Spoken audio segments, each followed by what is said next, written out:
안녕히 주무셨습니까? 2월 17일 수요일 아침이 되었습니다. 다 함께 묵상 기도로 가정 예배를 시작하겠습니다.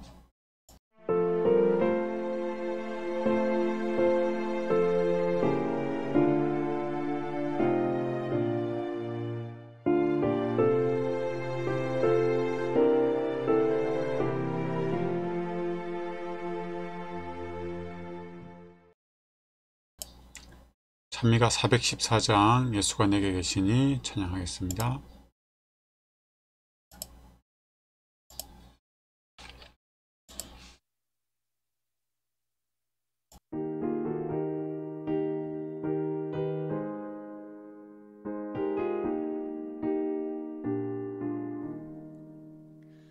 예수가 내게 계시니 시험이 원하고 없네. 기쁨의 근원 되시니 예수를 위해 삽시다. 날마다 주를 섬기며 갈수록 주를 찬양해. 그 사랑 안에 살면서 딴 길로 가지 맙시다. 이 세상 사는 동안에 주 이름 힘써 증거고 무한한 복락 주시니 예수를 위해 삽시다. 날마다 주를 섬기며 갈수록 주를 찬양해. 그 사랑 안에 살면서 딴 길로 가지 맙시다.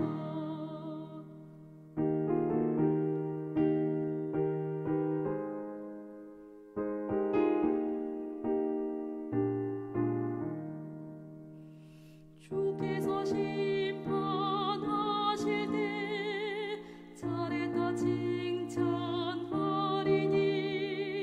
이러한 상을 받도록 예수를 위해 삽시다. 날마다 주를 섬기며 갈수록 주를 찬양해. 그 사랑 안에 살면서 딴 길로 가지 맙시다.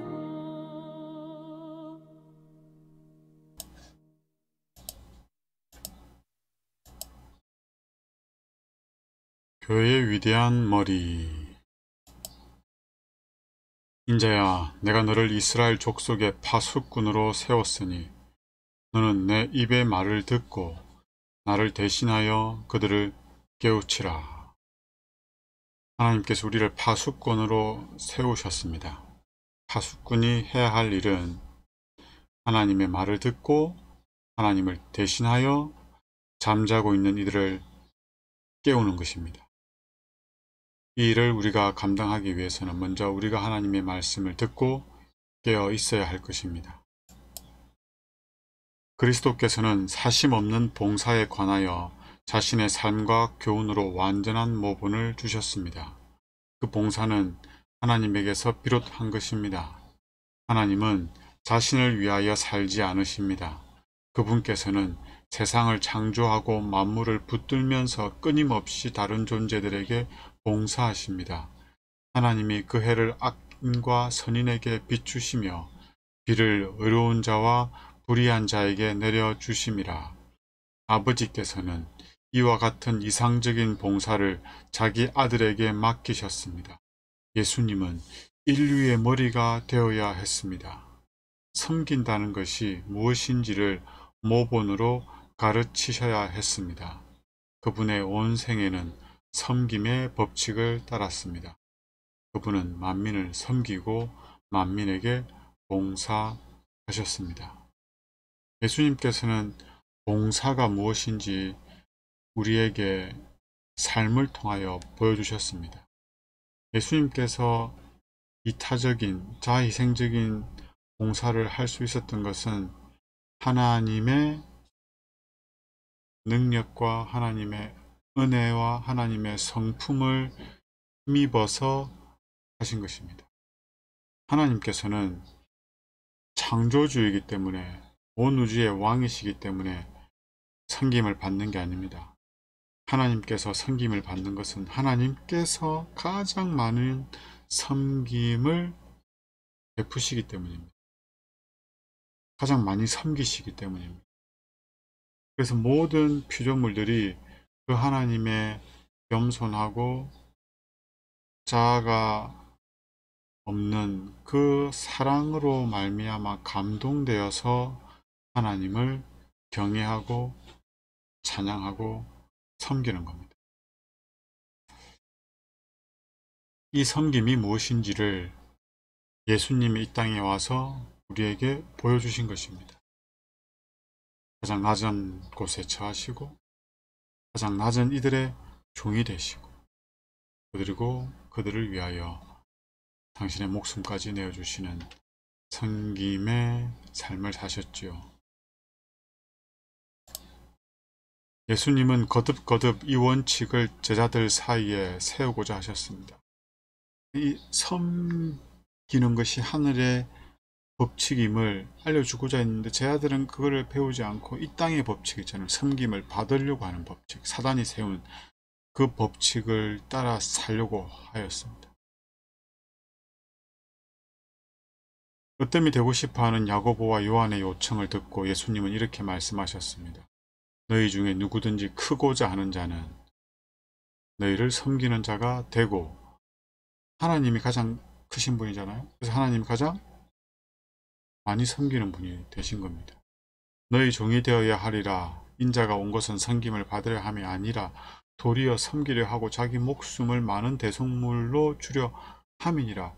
예수님이 이 땅에 오신 목적 사명을 말씀하시지요. 나는 섬김을 받으려 함이 아니야. 나는 다른 사람보다 더 큰 높은 자리에 앉기 위해서 이 땅에 온 게 아님을 제자들에게 알려주었습니다. 그런 제자들은 이 말을 받아들이지 않았죠. 준비가 되지 않았습니다. 예수님을 믿는 자들은 절대 상석에 앉지 않습니다. 존경을 받으려고 하거나 섬김을 받으려고 하지 않습니다. 예수님을 따르는 자들은 그렇죠. 물론 교회 안에 있어도 예수님을 따르지 않는 자들이 있습니다. 그런 자들은 예수님과 반대로 섬김을 받으려고 하고 자기를 드러내려고 하고 자기를 높이려고 하죠. 이건 사단이 하는 일입니다. 예수님은 섬기려 하고 심지어 당신의 목숨을 다른 사람들을 구원하기 위하여 내어주시는 사랑을 하시는 분이셨습니다.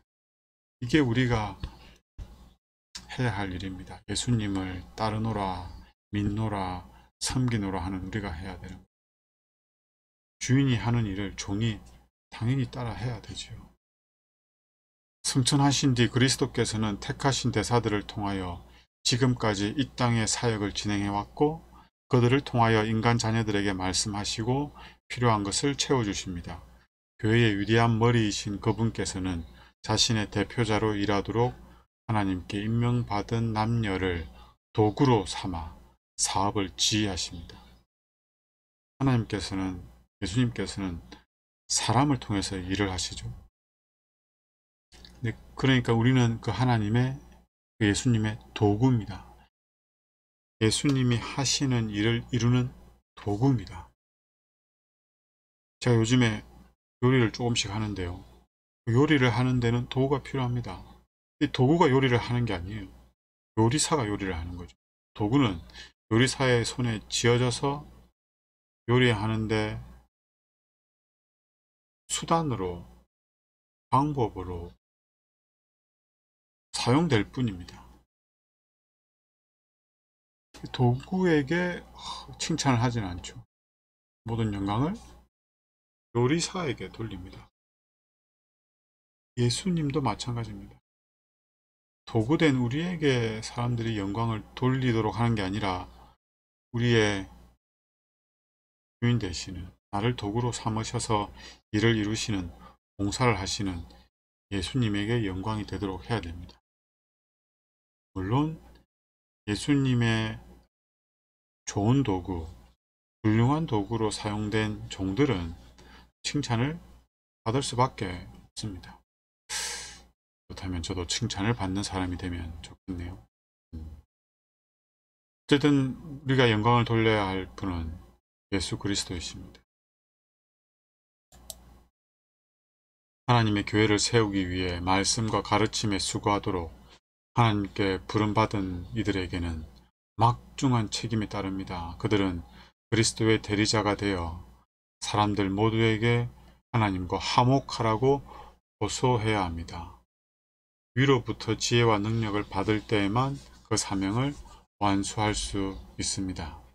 그리스도의 사역자들은 자신에게 맡겨진 이들을 보살피는 영적 수호자들입니다. 그들의 일은 파수꾼의 직무와 같습니다. 그리스도의 대리자가 되어 하나님의 파수꾼이 되어 감당해야 될 사명은 사람들에게 하나님과 화목하라고 호소해야 한다는 것입니다. 하나님과 화목하라고 우리가 호소하기 위해서는 그들이 하나님이 미워하고 정오하는 죄를 버리도록 해야 합니다. 죄를 간직한 채 하나님과 화목할 수는 없습니다. 죄의 사함을 받고 죄에서 용서를 받고 구원을 받아야 하나님과 화목할 수 있습니다. 그래서 우리가 사람들에게 외쳐야 할 복음은 죄에서 용서받고 죄에서 구원받고 그리고 하나님과 화목하라고 외쳐야 합니다. 이것은 우리가 할 수 있는 일이 아니죠. 이것은 위로부터 오는 지혜와 능력을 받을 때에만 가능한 것입니다. 마지막 문장 읽겠습니다. 하나님과 더욱 가까워지고 성령의 감화로 촉촉해져서 사람들에게 위험을 알리고 안전한 곳을 가르쳐주는 것이 시온 성벽 위에 있는 파수꾼의 특권입니다. 우리가 어떻게 이 일을 감당할 수 있는지를 또 설명하죠. 우리가 먼저 하나님과 가까워지고 하나님과 화목해야 됩니다. 즉 우리가 죄로부터 구원을 받아야 합니다. 우리 이기심과 교만, 자기를 드러내고 자기를 사랑하고 자기를 높이고자 하는 그 마음에서 자기의 유익을 추구하는 그 마음에서 우리가 구원을 받아야 됩니다. 그리고 성령의 감화로 촉촉해져서 우리의 성품이 변화되는 걸 의미하죠. 성령을 통하여 우리의 성품이 예수님처럼 변화되어야 우리가 전하는 이 말들의 능력이 있습니다. 우리는 섬김을 받으려고 하고 높아지려고 하는데 다른 사람들에게는 섬기며 살아야 되고 겸손해야 되고 낮아져야 됩니다 라고 말하면 그게 무슨 능력이 있겠습니까? 그래서 우리가 성령의 감화로 우리 안에 변화가 일어나고 그리고 사람들에게 사랑으로 그들을 위하여 염려하여 걱정하여서 안타까운 마음으로 말씀을 전할 때에 그들이 그 말씀을 진심으로 받아들이고 그들 또한 우리와 함께 예수님을 믿게 되지 않을까 생각합니다. 이것은 우리의 특권임을 다시 한번 기억하면서 오늘도 우리가 먼저 하나님과 가까워지고 화목하고 성령의 감동으로 우리의 마음에 평안과 온유함이 있게 된 후에 우리 곁에 있는 사람들에게 하나님과 화목하라고 권면할 수 있으면 좋겠습니다.